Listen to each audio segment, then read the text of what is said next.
그래서 임대인 입장에서는 감정적인 대처보다는 상가 명도 소송할 때 임차인의 권리가 무엇인지를 잘 알고 그 권리에 해당하지 않는 부분이 무엇인지, 또 내가 거절할 수 있는 정당한 사유를 어떻게 찾는지, 그 부분이 아주 중요합니다. 오늘은 구체적으로 총 8가지에 대해서 말씀을 드려보겠습니다.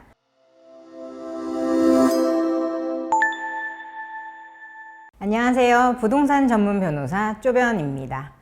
상가 건물주분들의 고충이 이만저만이 아닙니다. 임차인이 만기가 됐는데도 안 나가고 버틴다든지, 월세를 3개월 이상 밀렸는데도 막무가내로 버티면서 안 나간다든지, 10년 이상 장사를 했는데도 권리금을 달라라고 주장하면서 돈을 달라고 한다든지 하는 경우가 참 많습니다. 특히 건물이 노후화돼서 재건축을 앞두고 있거나 또 건물이나 상가 매매 계약을 하면서 임차인을 명도하는 조건으로 계약하는 경우가 많은데요. 서로 이야기해서 좋게 협의해서 이사비 정도 챙겨주고 나가주면 참 좋지만 실제로는 그렇지 못한 경우가 점점 더 많아지고 있는 추세입니다. 지난 1월에 제가 월세 안 내고 버티는 임차인 내보내는 방법으로 총 3가지 방법, 재소전화에 명도단행 가처분, 명도소송 이렇게 말씀을 드렸었는데요. 이번 콘텐츠에서는 이 상가 명도소송에 대해서 구체적으로 말씀드리도록 하겠습니다. 명도소송은 민사소송으로 소장 제출로부터 판결까지 전부 마무리되는데 빨라도 5, 6개월, 길면은 1년 정도까지 소요되기 때문에 임차인이 부당한 이유로 버틴다라는 판단이 드시면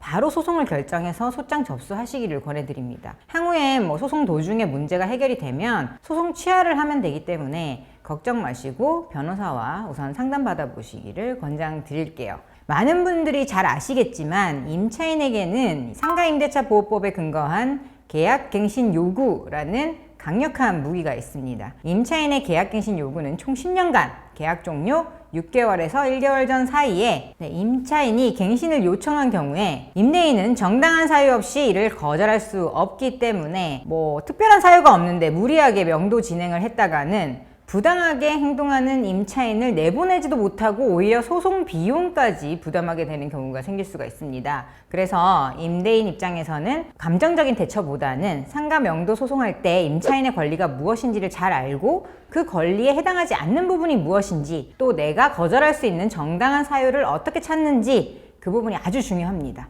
오늘은 구체적으로 총 8가지에 대해서 말씀을 드려보겠습니다. 첫 번째, 임차인이 3기의 차임액에 해당하는 금액에 이르도록 차임을 연체한 사실이 있는 경우입니다. 현재 3기의 월세가 연체된 상황이라면 최대한 빨리 계약 해지 통보 내용 증명을 보내시면 소송을 통해서 해결이 가능합니다. 여기서 포인트는 3기 이후에 해지 통보 받고 나서 나중에 갚았다고 하더라도 그동안 연체한 사실이 있고 계약 해지 통보를 했다면 임대인은 명도소송을 통해서 임차인을 충분히 내보낼 수가 있습니다. 두 번째는 임차인이 거짓이나 부정한 방법으로 임차한 경우입니다. 임차인이 명의 도용을 했다거나 허위 신분으로 계약을 한 경우, 또는 지정된 업종이 아닌 다른 업종으로 영업한 경우가 이 경우라고 볼 수 있겠습니다. 세 번째는 서로 합의해서 임대인이 임차인에게 상당한 보상을 이미 제공한 경우입니다. 충분한 이사 비용 합의금 같은 것을 정해서 얼마를 지급하기로 했고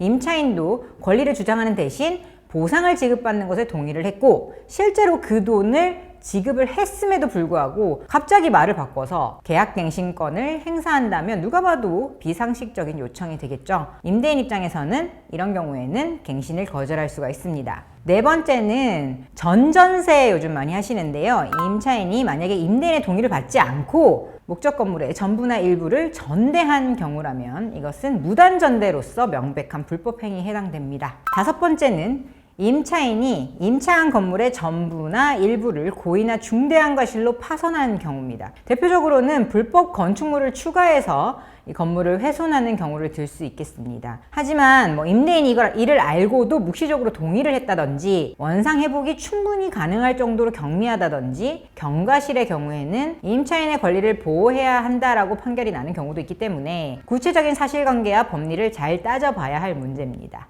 여섯 번째는 자연재해 등의 불가항력적인 이유로 건물의 전부나 일부가 파손돼서 사용할 수 없는 경우입니다. 일곱 번째는 철거 또는 재건축인데요. 이거 굉장히 구체적인 요건이 정해져 있습니다. 먼저 임대차 계약 체결할 당시에 재건축하겠다고 하는 공사의 시기 및 소요 기간 같은 것을 포함한 철거 또는 재건축 계획을 구체적으로 임차인에게 고지하고 그 계획에 따르는 경우에 거절이 가능하고요. 또는 건물이 이미 너무 노후화가 돼서 안전사고 우려가 있는 경우인데 이거는 안전진단 등급을 내서 어떤 등급을 받는지가 중요한데요. 통상은 2등급, 적어도 D등급은 나와야 되는데 경우에 따라서 상황이 달라질 수가 있어서 변호사와 상담을 진행해 보시는 쪽이 좋습니다. 다른 법령에 따라서 철거나 재건축이 이루어지는 경우도 있는데요. 통상은 국가나 지방자치단체에서 별도 보상을 마련해 주기 때문에 임차인 입장에서는 적정한 보상금을 받고 원만하게 나갈 수 있는 경우입니다. 마지막으로 8번째는 그 밖에 임차인이 임차인으로서의 의무를 현저히 위반하거나